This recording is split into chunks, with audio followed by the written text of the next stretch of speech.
پھر کرم ہو گیا میں مدینے چلا،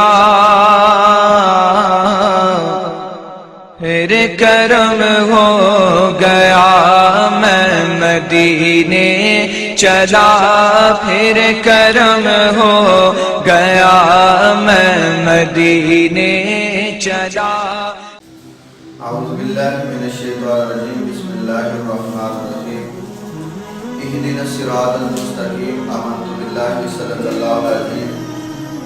نہایت واجب الاحترام ہم مسلک بھائیوں اور بزرگوں اور دوستوں، اللہ تبارک و تعالیٰ کے فضل و کرم سے ہم نے آپ کے سامنے قرآن مجید فرقان حمید کی ایک آیہ کریمہ تلاوت کرنے کا شرف حاصل کیا۔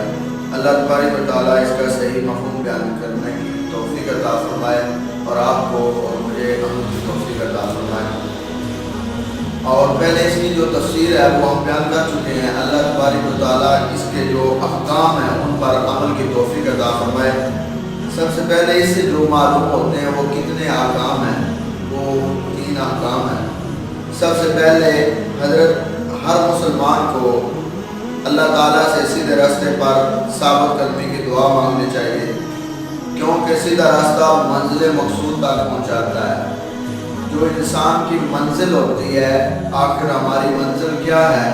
منزل ہماری یہ ہے کہ ہم نے آخر اس دنیا کو چھوڑ کر جانا ہے۔ قبر کی منزل ہے، حشر کی منزل ہے، آخرت میں جو کچھ دار و مدار جتنا کچھ بھی ہے اس کے منزل ہم نے طے کرنی ہے۔ تو جب اللہ تبارک و تعالیٰ کے احکام کی پابندی کریں گے اور نبی پاک علیہ الصلوۃ والسلام کے فرمان کی پابندی، اس کے مطابق اپنی زندگی جو ہے وہ گزاریں گے، تو اللہ تبارک و تعالیٰ اس پر ہمیں اپنی رحمتوں کی جو چادر ہے وہ نصیب فرمائے گا۔ تو جب انسان منزل مقصود کی طرف جاتا ہے تو اس وقت راستہ سیدھا ہونا چاہیے۔ جب ٹیڑھا راستہ ہو تو مقصود نہیں حاصل ہوتا، تو مقصود حاصل نہ ہو تو اس وقت کیا فائدہ اس راستے کا جس پر مقصود ہی حاصل نہ ہو۔ تو اللہ تبارک و تعالیٰ نے ارشاد فرماتا ہے کہ عقل والے اس طرح دعا مانگتے ہیں کہ ربنا لا تزغ قلوبنا بعد اذ ہدیتنا وہب لنا من لدنک رحمہ انک انت الوہاب۔ اے ہمارے رب، تو نے ہمیں ہدایت فرمائی ہے، اس کے بعد ہمارے دلوں کو ٹیڑھا نہ کر اور ہمیں اپنے پاس سے رحمت عطا فرما، بے شک تو بڑا عطا فرمانے والا ہے۔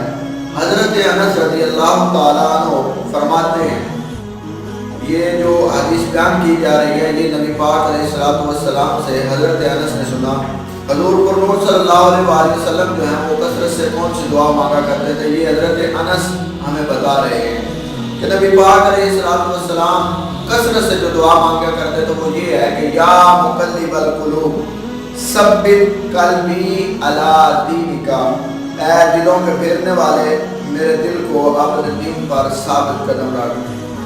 تو میں نے عرض کی، حضرت انس فرماتے ہیں کہ میں نے عرض کی کہ یا رسول اللہ صلی اللہ علیہ وآلہ وسلم، ہم آپ پر جو آپ اللہ تبارک و تعالیٰ کے احکام لائے یا اپنے فرمان ہمیں بتائے ہم ان پر ایمان رکھتے ہیں، کیا پھر بھی ہمارے پھرنے کا مقام ہے؟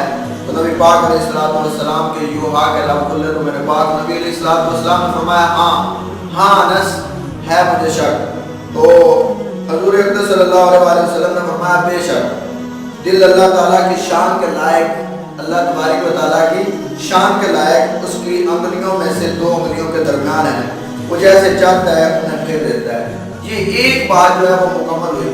دوسری بات کیا ہے؟ عبادت کرنے کے بعد بندے کو دعا میں مشغول ہونا چاہیے۔ جب عبادت کر لیتا ہے، نماز پڑھتا ہے، اللہ تبارک و تعالیٰ کا ذکر کرتا ہے، تو اس وقت بندے کو دعا مانگنی چاہیے کہ یا اللہ میں نے جیسے بھی ہو سکا جو مجھ پر فرض تھا وہ میں نے ادا کر دیا، یا اللہ تیرا ذکر کیا، نفلی عبادت کی، یا اللہ مجھے اس کے بدلے میں کچھ عطا فرما، اپنی رحمتوں میں جگہ نصیب فرما، اپنی رحمتوں کا نزول فرما۔ تو اللہ تبارک و تعالیٰ اس اپنے بندہ مومن کی دعا کو قبول فرماتا ہے۔